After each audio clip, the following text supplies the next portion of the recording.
قل أعوذ برب الناس ملك الناس إله الناس من شر الوسواس الخناس الذي يوسوس في صدور الناس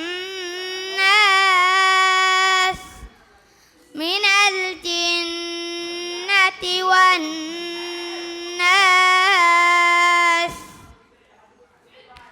بخير يا سوق انت راح تدوس كده بقى والحاجه تدوس كده صومالي بتقنا صومالي بتقنا يا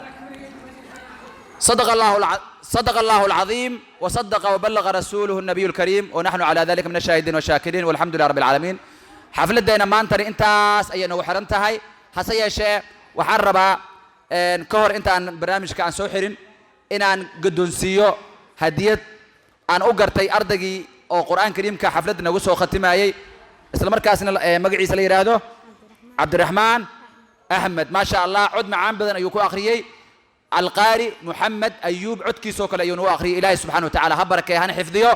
ilaahay subxaana watacaala ha ka dhigo mid ka mid ah quraada caalamka loogu jecel yahay insha allah iminkan waxaa guddoonsiin doonaa hadiyaddii aan u gartay oo ah